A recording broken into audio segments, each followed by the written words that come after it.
2, 1, 0. There it goes. And I will stop it. The current is still going. That is the equilibrium position. And I will stop the current. And now I will reverse the current in the opposite direction. And now you will see that it swings backwards. It's 180 degrees in a different direction. 3, 2, 1, 0. There it goes. I will stop it. A few seconds, that's the equilibrium position, and I let it go. So you've seen that indeed the magnetic needle responded to the magnetic field that was produced by the wire. This was the great discovery by Ørsted. The discovery, this demonstration all by itself, may not be very spectacular for you, but historically it is of enormous importance. I would argue perhaps the most important demonstration, the most important research ever done in physics, because it connects electricity with magnetism. It was the foundation of the creation of the whole concept of a field theory. Action equals minus reaction, and that means that if a wire that runs a current has a force on a magnet, then of course the magnet must also exert a force on the wire. And I'm going to demonstrate that to you too. But now I have a much more potent magnet, for which I will use this one. And the magnet will not move. It's so heavy that it can't move. So now you will only see the wire move. And the basic idea is then as follows. Here is that magnet.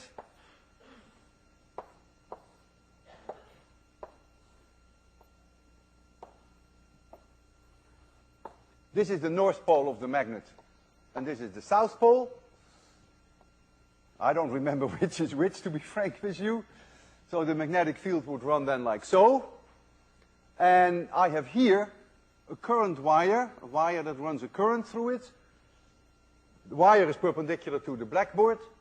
If, when I turn the current on, if the current is coming out of the blackboard, and I have 50% chance because I really don't remember whether this is north or south. But let's assume that this is the configuration, that the current is coming out of the blackboard. Then you will see this wire experience a force up. It is an experimental fact that the force on the wire is always in the direction of I cross B. These are unit vectors. And since I is coming out of the blackboard, if I cross I with B, I get a force in this direction. And so if I reverse now the current, if the current goes like this, then of course the wire wants to go down. And I will show you both. But I don't know which one will come first, because I didn't mark the poles. So you'll see it now slightly different from the way I have drawn it. I've drawn you the magnet looking this way, but it's of course much nicer for you to see it this way. So you see the wire, and there is the magnet. And now I'm going to run a few hundred amperes through that wire, and then it either will jump up or it will jump down, and then I will reverse the current, and then the opposite thing will happen. Okay, we ready for this? 3, 2, 1, 0. Notice there was a distinct force down. The force was so high that it even pulled down the supports.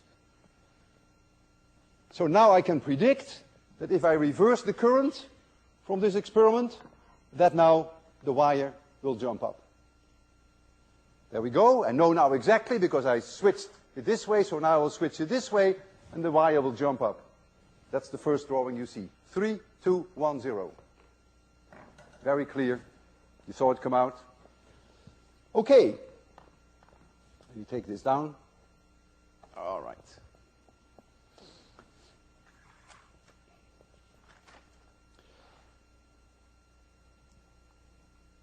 If I have a wire through which I run a current, let's say I run a current I1 through this wire, it will produce a magnetic field, right-hand corkscrew, right here. That magnetic field will be in the blackboard. I'll call it B1. Right here, it will be out of the blackboard. But that's irrelevant right now. But it is out of the blackboard. Here it's in the blackboard. And here, I have another wire. I'm going to run a current I2. There will be a force now on this wire in the direction I cross B. Take your hand, I cross B, that force is up. So this wire will experience a force up. But of course, if this wire experiences a force up, since action equals minus reaction, this wire will experience a force down. So they will go towards each other. They will be attracted by each other. You can, in an independent way, confirm that the force here is down. So this is the force. For me, it would be enough to say action equals minus reaction, Newton's third law. But if you want to put in here the magnetic field B2, which is the result of this current, which is, of course, out of the blackboard, remember the right-hand corkscrew rule, then you will see that this force now here must be in the direction of I1 cross with B2, and that's down, which is exactly what I predicted. So the two wires will go towards each other. However, if I leave everything the same, but I reverse the direction of I2, so now the two currents are in opposite direction, then the forces will flip over, and so now the two wires repel each other. And I will demonstrate that to you.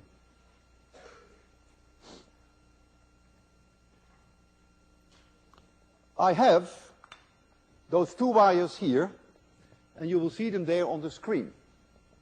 I will explain what you're looking at in some detail. The two wires run vertically.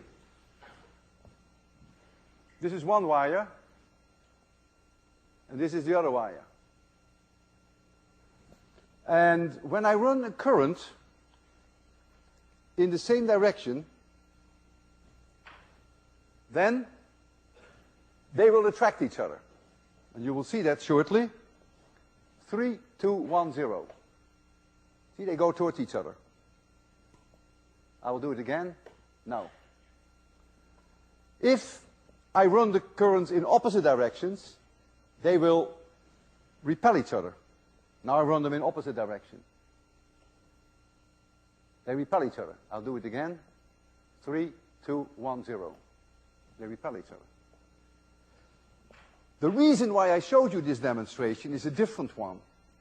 What I want you to appreciate, that if I have this conducting plate of aluminum, it's a conductor, and I put that in between the two wires, and I repeat the experiment, that exactly the same thing will happen.